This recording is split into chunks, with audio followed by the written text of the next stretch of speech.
Okay, so for tonight, I want to talk to you guys about something which is very central, especially for us who are from Yidden. You guys are in a from Jewish Mesifta, Mechina, and you're learning here, and the vast majority of your day is spent learning Torah. There is a significant percentage spent learning all the other secular subjects as well, but obviously, if you're not able to really get in with the program and succeed, at least to an extent, when it comes to the learning in the Torah part of the day, it's going to make the entire day very difficult, just simply due to how much of the majority of your schedule is devoted to that. So I want to talk to you about that, but I want to incorporate into the conversation, of course, everything else that you're doing and general preparation for life. Okay, so let's first start with this question. And the question that was asked is, why does the Ribbono Shel Olam make so many details, so many halachos that we have to keep? Okay, there needs to be, as we discussed in previous chaburos, there needs to be a system for schar va'onesh. We need to be able to work and achieve and have to struggle and succeed in nisyonos, overcome challenges for the purpose of the world to come into fruition, for us to then be able to earn our ultimate pleasure, that is being nana miziva shchina, that is becoming more similar to Hashem and olam haba and all of that. So we understand that general structure, but why so many details? If you look at this simonim in Shulchan Aruch, and then the seifim in Shulchan Aruch, and you go through all four chalakim of Shulchan Aruch, and that's not even necessarily every detail, but then you go into it with the Mishnah Berurah and with the commentators, and there's so many pages and pages and tens of thousands of seifim and details within the seifim that a person has to know and be aware of in order to make sure to keep the Torah's guidelines, the halacha, from morning to night every day of the year. It's an incredible amount of information. Why so many details? So really, I think the answer to this question is that the question is really upside down. And I'll tell you what I mean. Let's say you have a bacher who's in Shidduchim. All of you will be in Shidduchim one day. Not too soon, but not too far. And you have a bacher who's on a Shidduch date. And it's going well. A few dates in, he's significantly into it, and he feels like, okay, this really is pretty serious. I want to make a nice gesture. I want to buy something for the girl. So he has a few options of what he can buy. He can buy a bouquet of nice roses, which, believe it or not, can actually cost upwards of $50 to $100 if you do it really fancy. Or you can just go to 7 Mile and get them for $12.99. But he wants to get a nice bouquet of flowers, or he can get her an ice cold kiwi strawberry Snapple. So on the surface, you think to yourself, well, yeah, for sure, the Snapple is much more practical. You can't drink the flowers, but you can drink the Snapple. Although, why would you choose such a strange flavor? So the answer is like this. He remembers, think about this, he remembers from the first date that they were having light conversation, and she happened to mention in passing that her favorite drink is an ice-cold kiwi strawberry Snapple. So now he's many dates into it. He remembers that. And now let's picture the scene. He comes back to the car, escorting her from the house to the car. She opens the door. Maybe he opens the door for her. We can talk about that when you're older. Maybe not. And on the seat is a beautiful bouquet of roses. It's beautiful. It's touching. She loves it. It enhances the relationship. Beautiful gesture. Or on the seat is that ice-cold kiwi strawberry Snapple. Which one will she appreciate more? And the answer is that, generally speaking, she actually will appreciate the kiwi strawberry Snapple more than the roses, even though one costs $1.99 and one costs much more than that. Why is that?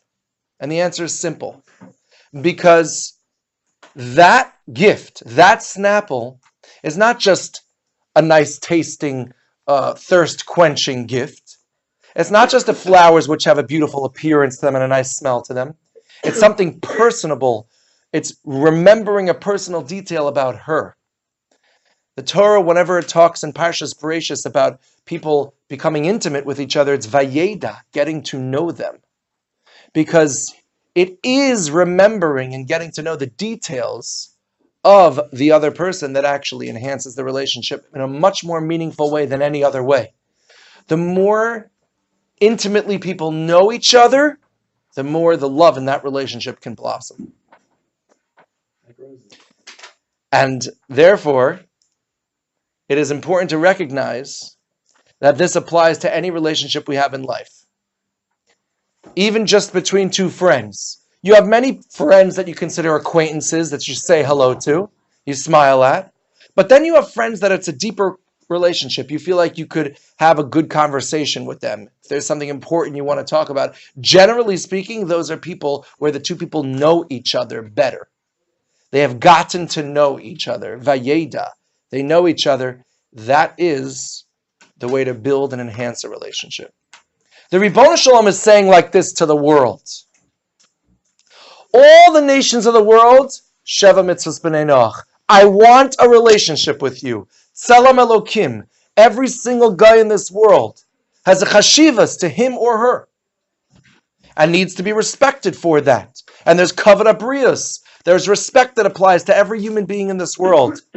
But the amount of relationship they are capable of having with the Ribono Shalom is limited to those 7 mitzvos. Studying them, doing them well, for sure, it can be a fabulous relationship, but it's so much limited compared to the relationship a Yid, a Jew, can have with the Ribono Shalom. That's what we accepted with Na'aseh V'Nishma. The upside, despite all the difficult work and all the tens of thousands of details, is that we can have an unbelievably deep and close relationship with the Ribono Shalom. Every time we learn another halacha, it's almost like learning another desire of Hashem's. This is obviously inappropriate to say, but just for the mushal's purpose, does Hashem prefer that drink or that drink, so to speak? Of course, that doesn't apply to Hashem at all. But for the mushal's purpose, when you want to get to know a person, which do they prefer? You've gotten to know them a little bit more. When Hashem gives us a halacha and says, here's what you should do on Shabbos and what you shouldn't do on Shabbos. Here are all the cases that it does apply, where you shouldn't do that thing or where it doesn't apply. And every last detail that you learn, all the thousands and thousands of details, you're getting to know, almost we could say like Hashem's preferences, Ratzon Hashem. You're getting to know Him better. Studying His Chachma is getting to know Him better.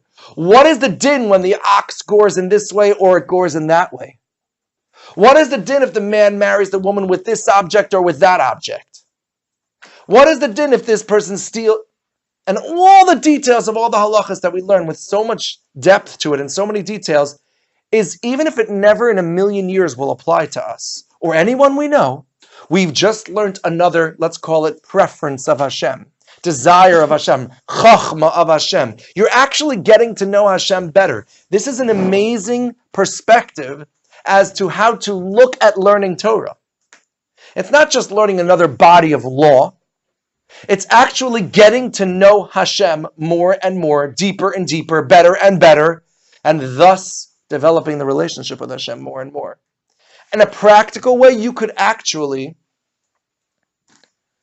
on the way to Seder, when you get up to go get a drink from the water fountain, when you take a 2-minute break, think for 10 seconds. Every detail I'm learning, every word I'm learning is getting to know Hashem and His desire, His chachma, His way of looking at things, so to speak, better. Which binds you to Hashem deeper and deeper and closer and closer. It establishes and it enhances that relationship. That's why Talmud Torah is so significant. That's why it's Keneged Kulam. That's why it's something we focus on so much. And that's why no matter what you end up becoming in life,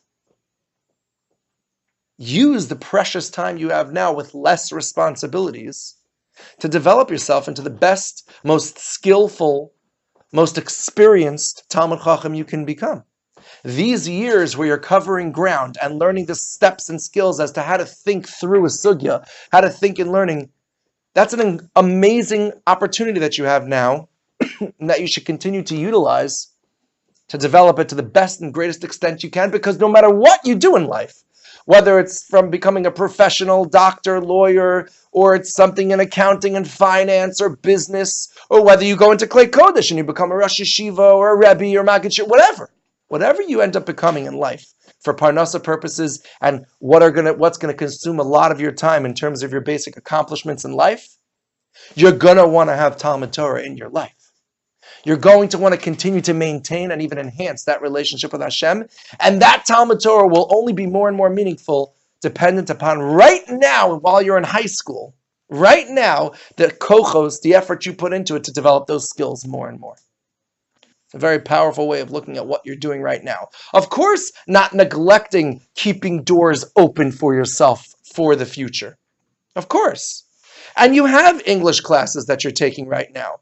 You are maintaining the basic level that you need to be at so that when you're finished with high school, you'll have options open to you. You can go to yeshiva for a few years. You can even go to kolo for a couple years, and you still have all options open to you. It's not like when you're 23 or 4 or even 25 that's it. Doors are closed. You can't go to medical school anymore. Lots of people do that, and it is doable. And to start your life off, even your marriage off, potentially with a couple years of kolo, 1 or 2 years of kolo, it's a beautiful way to start your life out. Even if you know, I'm only going to go for 1 year. And then I'm going to be going to whatever graduate school. And even while I'm there, maybe I'll be taking night classes. Or not. Maybe I'll just be there full time. Whatever you do, you're investing not just in the present when you're learning, but in the rest of your life. In something you want to be engaged in, whether it's an hour a day or 45 minutes a day or 4 or 8 hours a day. You want to be investing in that now because you're always going to want to have it to whatever extent in the rest of your life. Here's one other idea as to how we could really engage in the Torah, in the studying in Talmud Torah. Think about this idea. This is something I heard from Rabbi Ezra Neuberger. You look at a sports fan, a sports fanatic, shortened fan. And some people are so into sports, they could be watching the game. It doesn't matter what is going on around them. It's not necessarily a very significant big championship game. They're focused. They are zoned in for hours straight. The baby could be crying in the background. His wife is screaming his name. His kids need him. Friends are trying to get his attention. Nothing can distract him. So Rav Ezra said it like this. Could you imagine if we could figure out what is making up that, what is producing that unbelievable amount of focus? It doesn't matter if that person, by the way, has all sorts of issues with focusing and studying and concentrating. When it comes to his team, he's zoned in. Can we borrow that somehow and apply it to learning Torah? Apply it to more meaningful parts of life? Is there a way to do that? So here's what he wanted to say. I think there's a lot of truth to it. What causes the person to be so zoned in? So obviously there's entertainment parts to it, and there are interesting parts to it, and that all plays a role. But here's a part of it that I think is significant. If we're talking about a real sports fan, his team. When a person chooses a team, goes for a team, studies the team, gets to know that team, there's almost a relationship developing between that person and the team. Now his team wins, I won, we won. His team loses, we lost. We'll get him next time. I. I'm a part of something so much bigger than me. Many times people feel insignificant in this world. There's so many people, there's so many things, there's so many events. There's a whole world out there with so many people and so many things going on. Who am I? And then you look at this sports star, you look at this sports team. It's in the spotlight.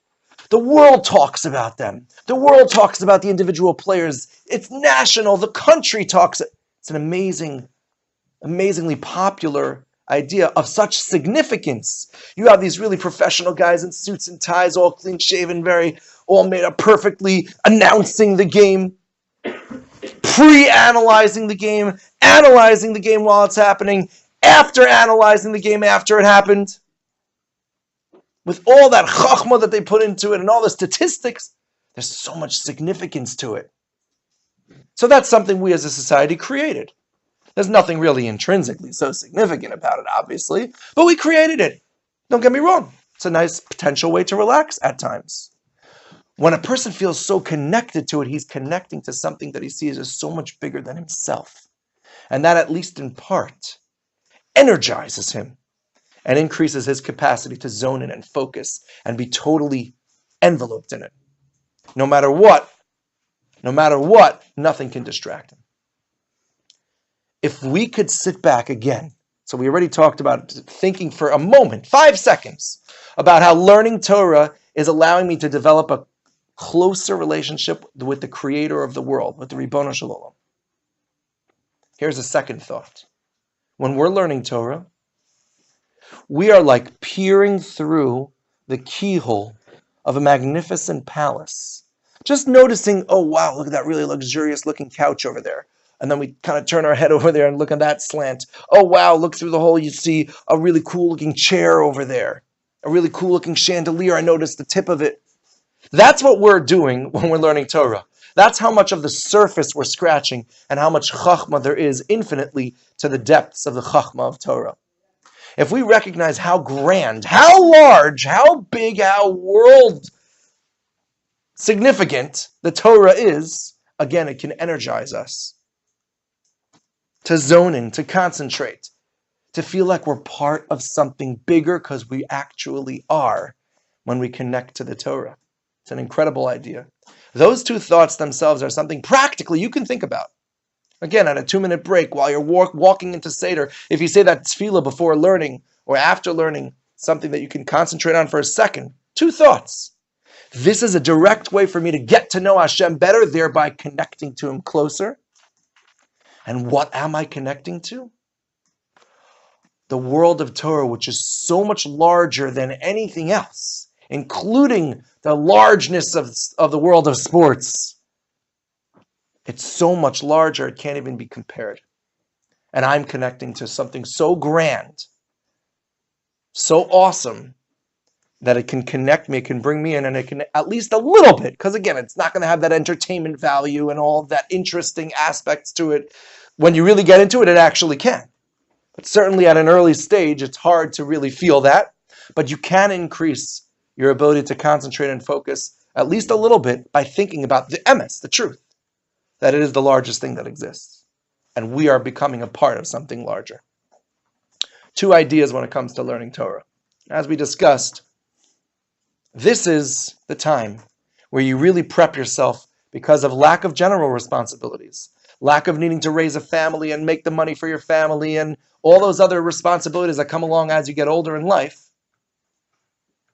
Taking care of a wife and children. Right now you have a time to really set a solid foundation, and you're doing everything right. You're not closing any doors by really focusing on that and spending all that extra time on it while still maintaining a basic secular education. And really, the mashal for what we should all be in life in general. What should we be when we grow up? How do you decide that? Chovas HaLevavos talks about a person should look at his own talents. What am I good at? And thereby say, okay, obviously Hashem is directing me in that direction. If I'm really good at X, Y, and Z, that profession generally requires X, Y, and Z more. So that's the direction I should go in. But obviously it's not so clear, ever. You try. It's one way of analyzing. You look at your own talents, but at your age, things are still developing. There's still a lot of potential in many areas. When you get into your 20s, so people who at 16 years old decide, this is what I want to be and that's it, and then they just block everything else out, they're really selling themselves short potentially. Because they don't know what more talents and interests and kochos they'll develop over the next few years. You get into your 20s, you start to really get a better feel for it. And you're not closing any doors. The mashal that I like to say over, it's really based on a chazal, is that the Ribono Shel Olam wants us to plant a garden. Imagine you have a king who says, plant me a royal garden. That's what I want. Plant me a royal garden. And he opens up the storehouse of seeds.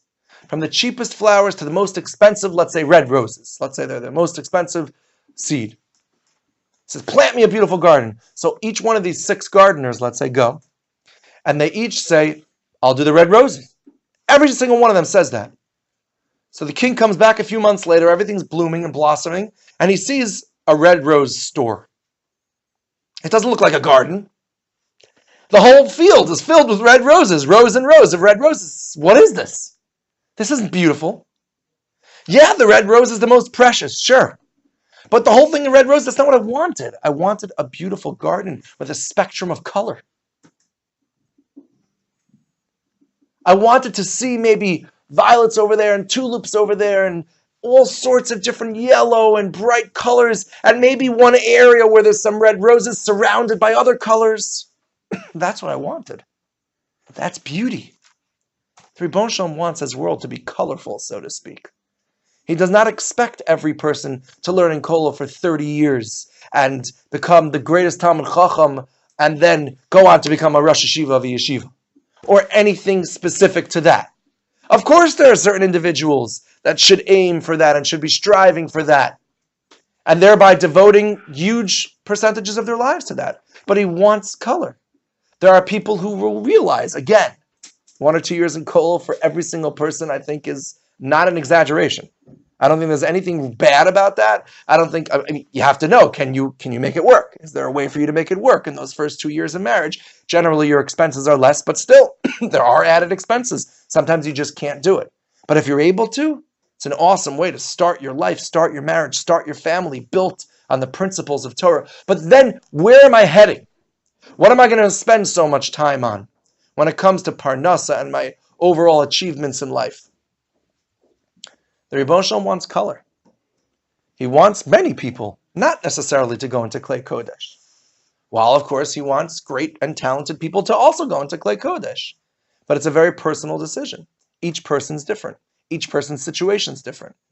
And again, it's not something to be wondering now. Right now, you're doing everything right. Learning, developing those kochos and learning, which are going to serve you no matter what you do, like we said, throughout the rest of your life, while maintaining the doors being open for you to see what possibilities and opportunities come later in life.